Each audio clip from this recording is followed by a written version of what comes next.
flyers purposely. You guys know I'm gonna be here. No advertisement needed. So I want to see who's gonna show up.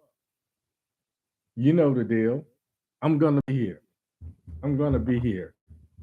So a lot of times I put out all this advertisement. People respond to the advertisement and don't show up for the show. So for that reason and that reason alone, I did not put out any advertisement. Those of you that know me know I'm gonna be here and you're gonna show up. Those other folks, they do what they do. All I can do is give you information. All I can do is appeal to your better nature. I can't make you do what you need to do. So with that being said, I'm gonna say, hey, what's up? How y'all doing? Good evening, good evening, good evening. We've had some really good shows here lately, folks. I've gotten over what I call the what I call being so pissed that and so full of emotion that I can't really get through the material. So that's a good thing, I guess. Oh, where's my YouTube people? Where my YouTube at? Where you at? Where you at? Where you at? So I've been getting some new feelings from some folks that I don't know. I've been exposing the show to some new people and just getting positive feedback here and there. Um, I asked my daughter to look at the show because if you remember, it was my daughter doing a show that she and another brother who talked me into doing this to begin with. My daughter says, "Well, Dad, it looked like you found your niche," but then she her criticism was, "But you like to talk." And to that, I said, when you do public speaking, when you talk to more than one person, sometimes you have to say it 2 or 3 times because sometimes you're like me.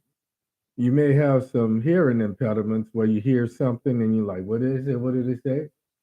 But unfortunately, my show don't come with closed captioning, so I said 2 or 3 times to make sure you got the point or drive it home, whatever the case may be. So, how y'all doing, people? How you doing? How you doing? I'm I've had a pretty good week. I went today. I'm in a little bit of pain. I went today and tried some acupuncture. Um, mixed reviews. Mixed reviews. All in all, it was pretty good, but I don't know if I twisted one way wrong or whatever. But I got a little something happening right here and my neck. So, with that being said, um, it's been a heck of a week. I've been putting this off. I've been talking about doing this, that, and the other, and here we go. I'm not. Why am I being so cryptic, huh? I guess I'm just kind of waiting on some people. Like I'm gonna say, come on in, take your seat, take off your helmets, stop licking the windows and eating crayons. Don't put your gum underneath my seat. Sit down and hold on tight. Enjoy the ride. It's Thursday night. We're gonna go ahead and do it like we always do it. Tonight I've got a little something to say. Feeling some kind of way, um, and it's been fun, folks. It has really been fun. Believe it or not, um, a couple weeks I'll be doing this for 3 years, and I couldn't have done it without you guys. So um, I just want to say thank you.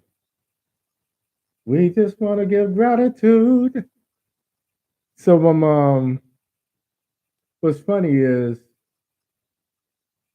I had this song You notice lately I've been kind of stretching out a little bit, taking a couple day drives here and there and exploring my new neighborhood and the surrounding areas and that sort of thing.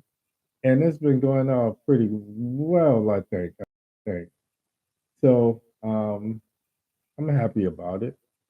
But in doing that, you always see me do my music thing, and I'll do a couple of reels when something comes on that kind of motivates me. Music is my solace. That, yeah. So, it's about one past the half. I'm gonna give it a couple more minutes before I really get into the show. But I want to say, if you've already here, go to my YouTube, sign up, subscribe, ring the bell, and more importantly, give me some positive feedback. Give me some thumbs up. And even more important than that, share the show with some people. This is the kind of thing that should be going viral. Not all of the foolishness out there. Even when I give you guys the lighter side of me, not always trying to sing on key or dance while I'm doing 60 or 70 miles an hour. It's just to give, I guess, my online persona some depth. I don't want you guys to see me because on Thursday nights, I tend to be beating guys over the head, telling you what you need to do, how I feel about the situation, my analysis of what's going on, where we are, and so forth and so on. As the young people have said since Cam Newton, this, that, and the third. Maybe he didn't start it, but I think he made it popular. So shout out, shout out, shout out. Other thing that kind of popped in my head, just nonsensical stuff. Um, I saw that Golden State had really made some strides at the ESPYS, the sports awards. I don't really do award shows. I wasn't even doing the night that Chris got slapped. I did the replay, but I don't do the shows. The shows to me are just too Hollywoodish, you know. But at the ESPYS, and I like to call him Lil Steph because he's playing a big man's game and he redefined how he wanted to play the game. He didn't play it like Nate Archibald. He didn't play it like Isaiah Thomas. He didn't even play it like Spud Webb. He came up with his own thing. After there was always someone to follow. There was Wilt, and then there was Kareem, and after Kareem, then there was Magic and Bird, and then there was Michael, and then we got stuck. When there was a Michael, everybody wanted to be like Michael. Everybody wanted to go high flying and dunking basketballs, and I understand because Michael had this tremendous, what I say, ability to, and that's necessary. But Steph played the game on his own terms, and he's been extremely successful. And we can measure success by the number of people that imitate us. So this portion of my podcast, I guess, is my sports broadcasting, prognosticating, talking heads. So shout out to the Golden State Warriors for winning. I supported them. The other thing is Steph got, I guess, the basketball player of the year award or something to that effect. And Clay Thompson got the most improved player or comeback player, something to this effect. Like I said, I didn't watch the show, but I caught snippets of it. But the thing that it really impressed me is Clay Thompson, as he put it, he had this this amazing life. His dad was Michael Thompson, who played with LA back in the day, and he was one of the centers, number four, number five guys that kind of backed up, Kareem and Paul, Gasol and some of these other guys. So Michael Thompson was a good player, but like Steph bested his dad, Dale Curry, Clay Thompson has bested his dad, Michael Thompson. And when he accepted the award, he went up and he talked about this idyllic life, this spoiled life he had. And he said, with his dad being one of the announcers after he retired of the Lakers, he got a chance to go to the games. And he says the thing that impressed him most was watching Kobe. And he said Kobe was always a class act. So he dedicated it to Kobe and Gianna. And the thing that kind of gets me, and I don't think it's out of disrespect. I think it's just out of people just don't want to think of this little girl losing her life so suddenly. So they talk about Kobe and giving a lot of honor to Kobe, but Mike, Mike's son Clay was very specific in first recognizing Kobe and Gianna and giving his well wishes to Vanessa and the Bryant family. So I thought that was it blew me away. Honestly, I didn't know Clay Thompson had that kind of humanity or depth. Unfortunately, in the sports world, and this is what I like about the Golden State Warriors, they tend to be very team focused. It's not about one person. It's truly about a team, and everybody gets a chance to shine. So, with that being said, we got 7 past half. I'm gonna go ahead and start the show. I want to say good evening, welcome to the show. I want to, as always, I want to thank you guys for showing up this Thursday night. Where you at, YouTube? Where you at? Where you at? Where you at? Okay, I see a couple of people. Um, come on in. Give me some thumbs up. Show me some love. Let's get this thing started. Let's get this party started, right?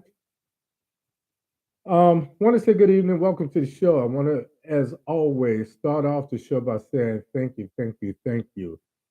All of the things you could be doing on a Thursday night, you guys, for almost 3 years now, have decided to come here, support me, and be a part of this show. And for that, I am truly humbled.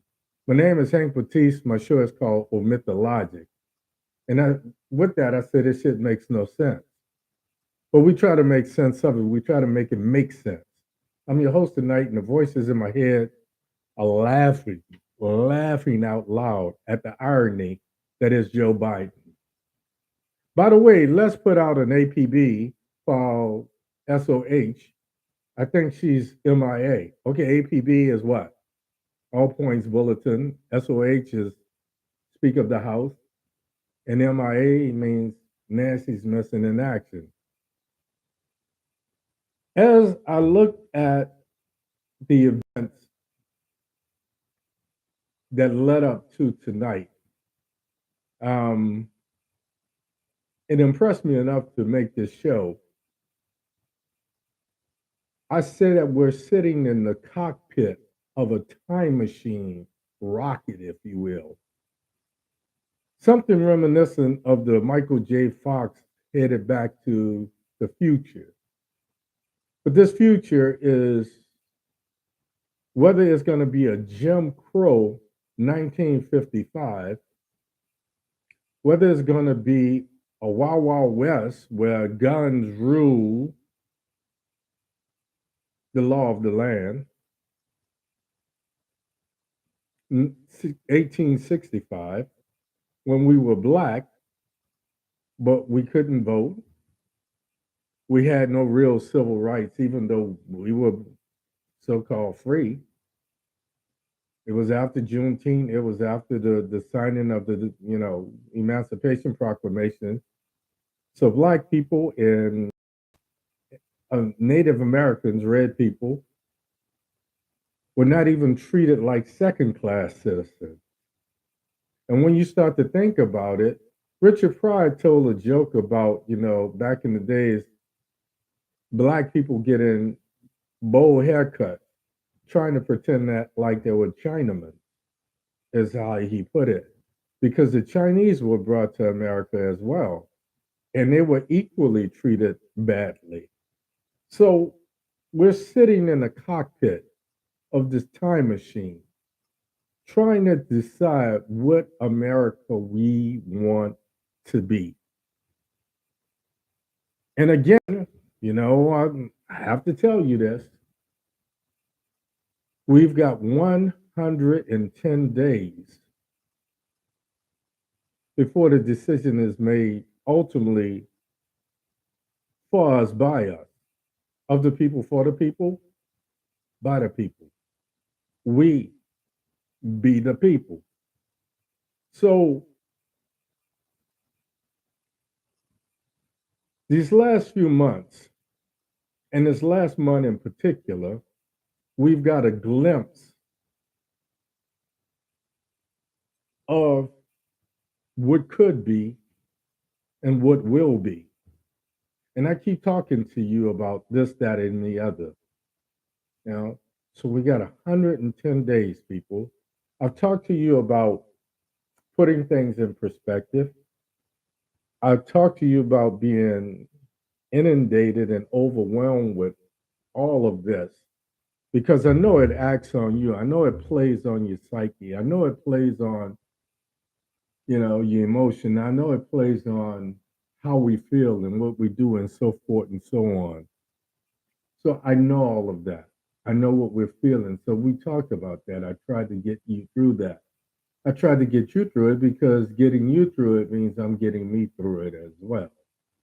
So in some ways, I've been trying to lead you to this place.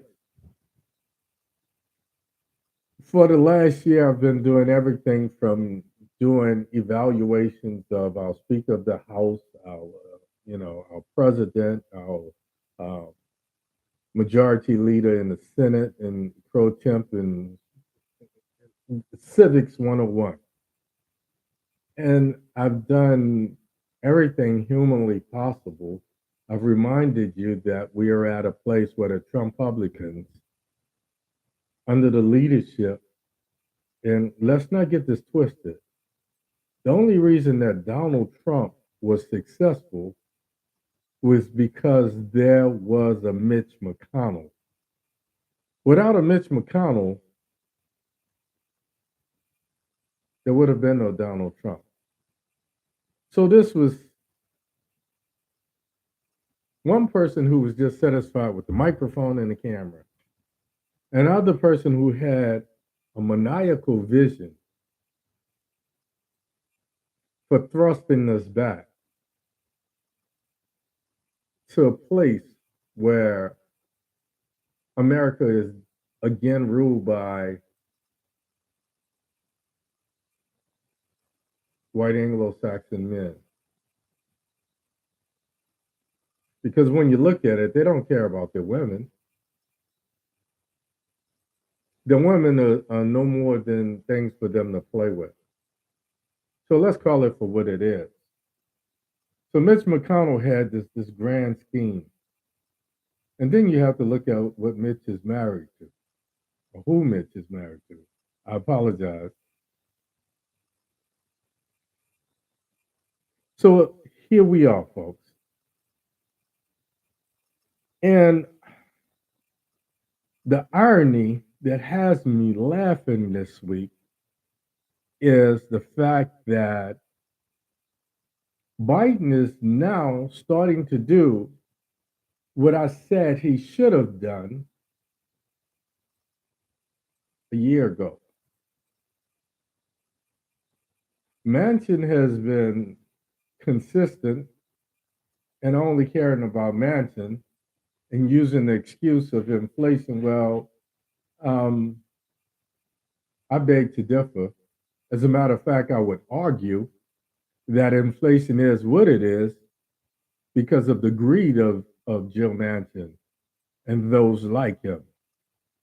So greed is not indicative of being a Trump Republican or a Democrat or a Republican or a conservative or a centrist or any of these labels that we use, progressive.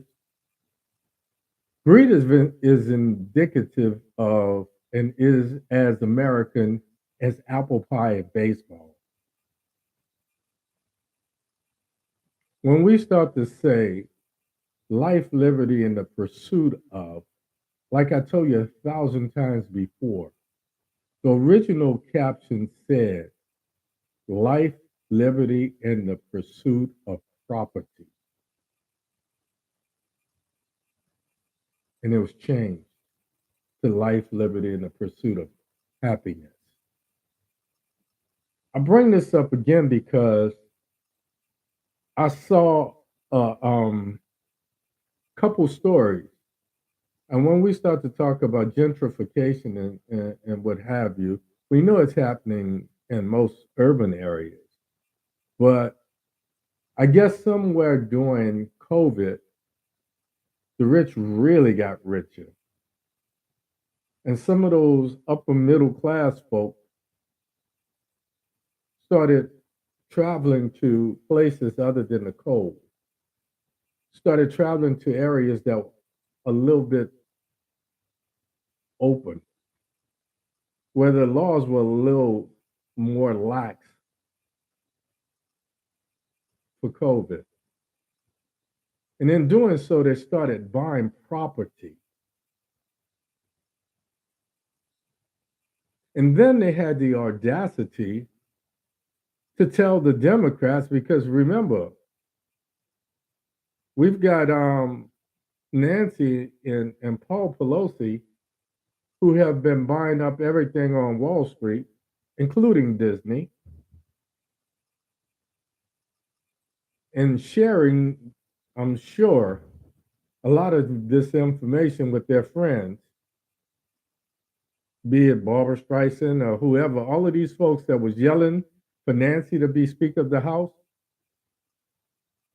I'd be willing to bet you $100 to a winning lottery ticket that they're profiting from supporting Nancy.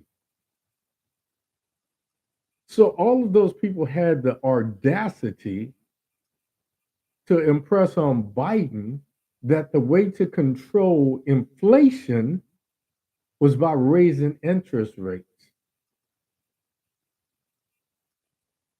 Now, explain to me how those folks who are teeter-tottering between have and have not, so they don't really have, they just have a little. And a lot of those folks during COVID, right after COVID, started qualifying for loans because interest rates were so low, because they wanted to infuse the economy. So they dropped interest rates so that we would buy. And then when we, the have not, or the have a little, but not a lot, started to buy, they said, well, hold up, hold up, hold up, hold up. Now we got too many people pursuing property. It was bad enough that they took away our liberties. It was bad enough that they didn't do anything when these little knuckleheads, these cowards with AR-14s and 15s and body armor started to take our life. So they took our liberty by impacting our ability to vote. They impacted and they took our lives by making us so afraid. And some of us actually, be it Uvalde, be it Buffalo, be it Philly, be it some of these other places. And if I tried to name all of the places where mass murders have occurred, I'd be talking all night just about that alone. So they took our lives, they took our liberty, and now they're trying to take our pursuit of property or happiness.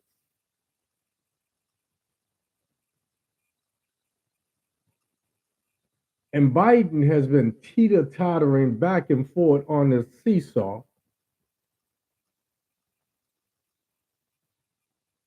trying to be popular. Well, I said to Biden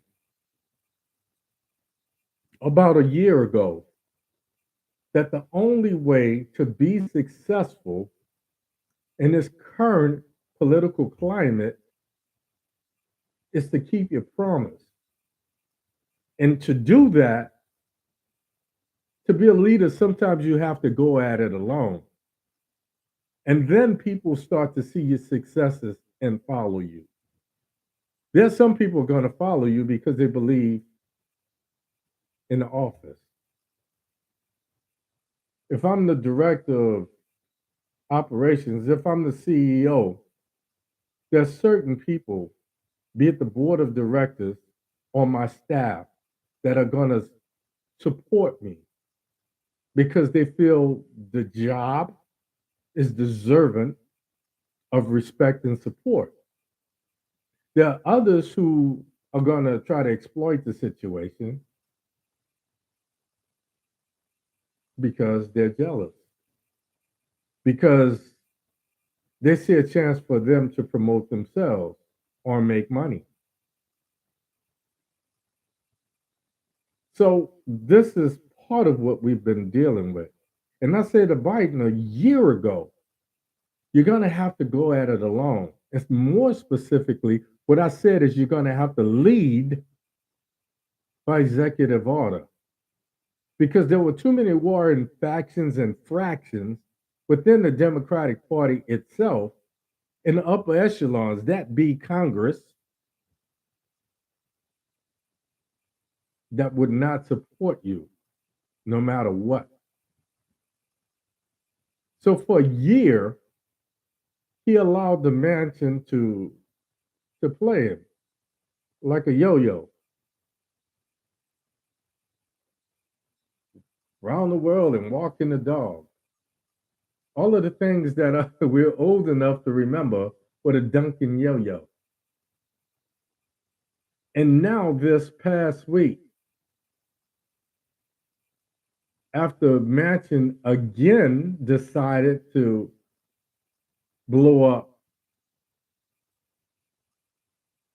his plan for cleaning up the air, after we had these record high temperatures, and me in particular, this has been the wettest July. I've been in Florida for 4 years now, almost 4 years. And this has been the wettest July and the driest April, May. And I'm right on the damn ocean. What I was given in science class is water evaporates, accumulates in the clouds, and it forms rain. So, how is it in a state like Florida where we're so close to the equator? And I know I'm all over, folks, but it's all connected. How has this been so dry in April and May and so wet in July? So Biden is trying to take control and deal with this thing called global warming. In some ill-fated,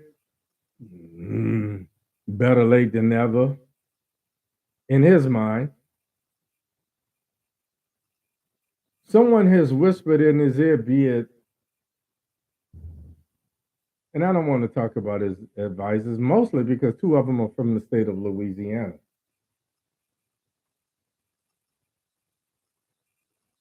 So Cedric and the other Mitch,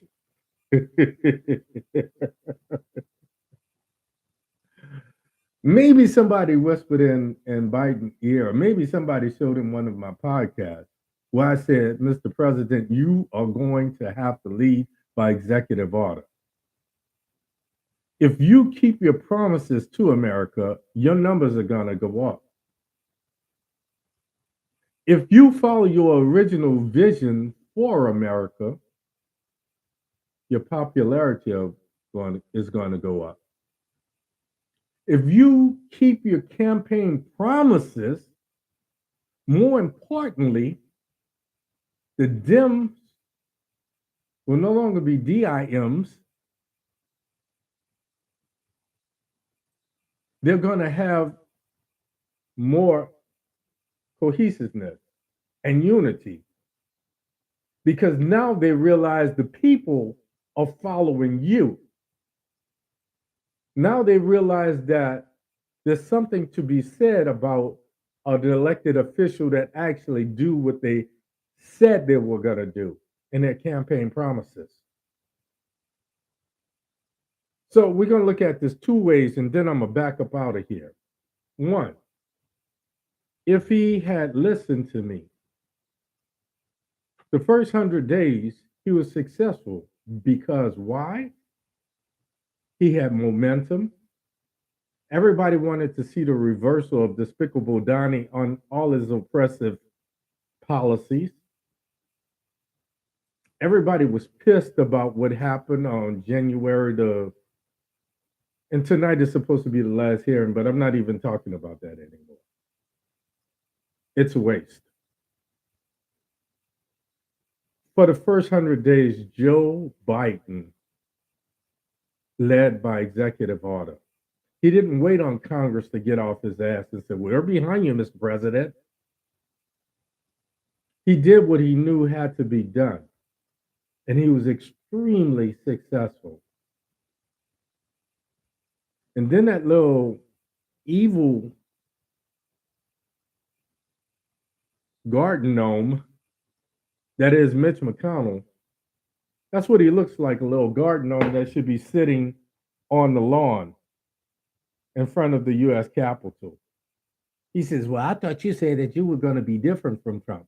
I thought you said that you were going to work with us. You were going to work on being bipartisan." Well, if I establish your hours and you don't show up at said hours, then you're not working with me. So this train is going to leave the station without you. We're sitting in the cockpit, and I'm wondering who's at the helm? Who's flying this thing? Who's driving this thing? What's the direction? So if Biden had done what I said to do a year ago, then I'm just spitballing here, I would assume, I would deduce, I would conclude that we would have more Democratic states, more Democratic governors. If we had the leadership in the House and the Senate, and they saw the Trump Republicans and Lil Gardner Mitch doing what he do, and they said, hold up. We need to come up with a strategy to counteract this. Because right now the strategy is people from Congress going in and being arrested in front of the Supreme Court.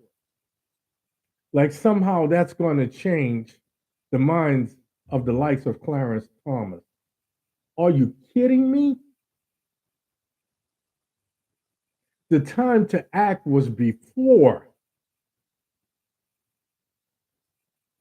The time to act was when these people were being confirmed.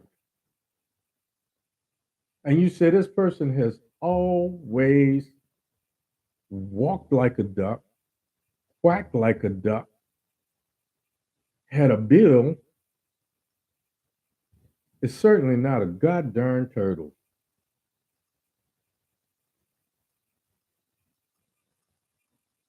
So that was the time to act. That was the time to show civil disobedience. That was the time to show leadership. That was the time to come together as a political unit with the resources and the power to fight this before it was a foregone conclusion. So if Biden had done some of these things, then America would have been screaming. They would have had the backing of more of America. Sometimes you, as a leader, you don't play for likes. It's not necessary that you like me, but you will respect me. You're going to respect me because I'm going to do the job that I was hired or elected to do. Plain and simple. So, had Biden done those things, that would have been our outcome. And I bet you that. But now, maybe it's too little, too late. But maybe now the striking while this iron, this proverbial iron is steaming hot. You have a chance in the next 110 days to win that proverbial soul of America that you talked about on a campaign trail. You have an opportunity to lead by executive order and get the support of America behind you when you start to show these successes, when you start to show that you care about things that really matter. Not what Nancy Pelosi and Paul Pelosi is doing, not even what's happening with your son. Because you have to put those things aside. I was talking to a friend of mine and I said, last week I realized that at times I can be very Oprah-ish in that, like Oprah, there's something that resonates with me with every story I tell, every show that I do. And I understand now, so I apologize, Oprah, on the back end. But what I used to find funny about no matter what Oprah had, if somebody was talking about being abused, yeah, it happened to me when I was 10. If they were talking about being abducted by the aliens, and okay, I'm not going to go off on a tangent. But last week I realized that I tell you these stories because I want to strike a chord with you. I want to make sure that you understand the things that I can't take for granted. I want you to understand that you are not powerless. I want you to understand that it's not about just getting on your knees and saying, well, God is in control. I want you to understand when I say God gives us the power of choice. So no matter who you pray to or what you believe in, you still have to act. So we've already said if he had done those things, but now we got 110 days, America has a very, very, very, very short memory. So if we start hitting now and we come up with a plan, Nancy, are you listening? Chuck, are you listening? AOC, Bernie, Becky Warren, if you guys are listening, we need a one plan. And that plan is to not just keep a majority, but increase the majority. And all is not lost because we can make it happen now. If we start to drive this, if we start to decide that we're not going to be in 1965, we're not going to be in 1865, we're not going to be in 1955, we're planning for 2025. Because the next presidential election is going to be in 24. And where do we want to be in 25? How about that? Is that too aggressive? Is that too lofty? Is that asking too much? So if we do this now, we might wind up being geniuses by accident. So Dems, Nancy, Joe, Chuck, if you're listening, America, of the people, for the people, by the people, if you're listening to the sound of my voice, if you understand that, yes, I understand that we are still dealing with the lessons of two evils. Well, we've already had a glimpse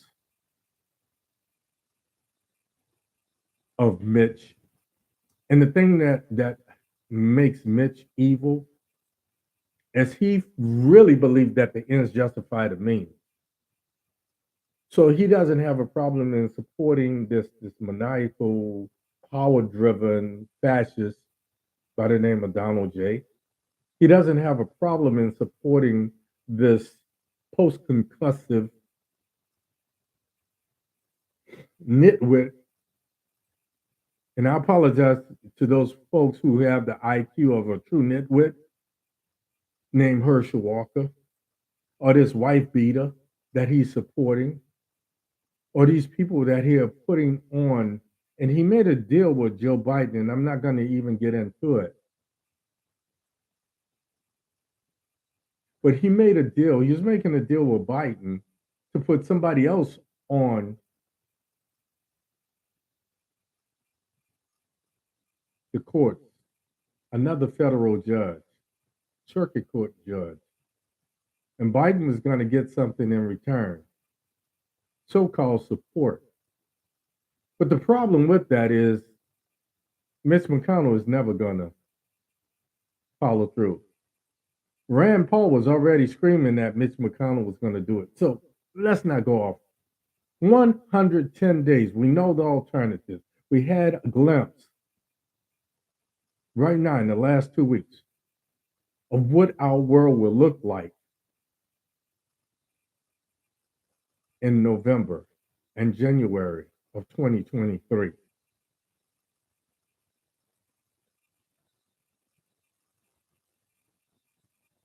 With no Roe v. Wade, with no police policies, with no John Lewis, a Voting Rights Act. So it is what it is. Joe Biden has to understand, like tonight's show, it is better to ask for forgiveness than ask for permission. That's all I got for you today. As always, before I go, I'm going to ask you, I'm going to ask you, I'm going to tell you, I'm going to encourage you, go to my YouTube, sign up. My numbers really don't reflect the support that I have. But if each one of you reach one and get them to sign up, then this message gets more playtime.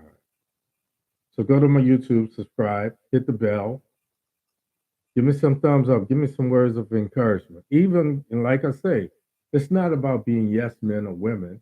If you don't agree with something, let me know that too. When you see something that's noteworthy, just like last week's show, contact me. If you don't have my number, DM me. If you want my number, DM me. And let's talk about this. As always, I will see you next week, right here, same Baptiste time, same Baptiste place.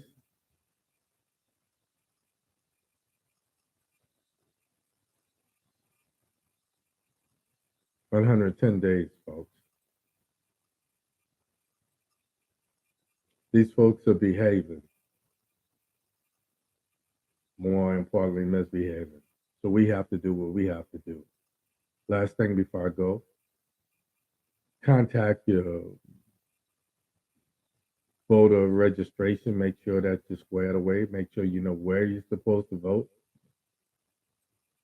Here in the state of Florida, we're getting into the Democrats. You know, they're talking about the Democrat that wants to be governor again.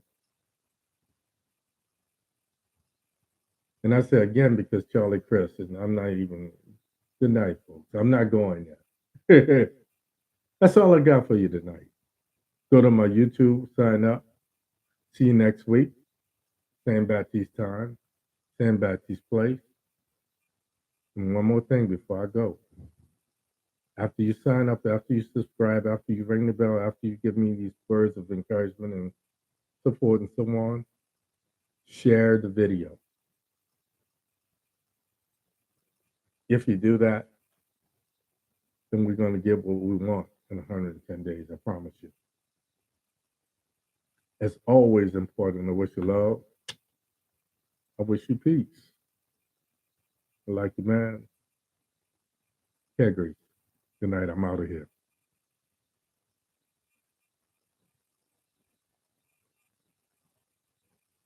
All right, people. All right. All right. I see you. I see you.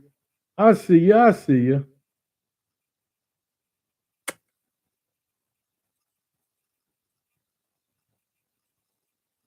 As always, important.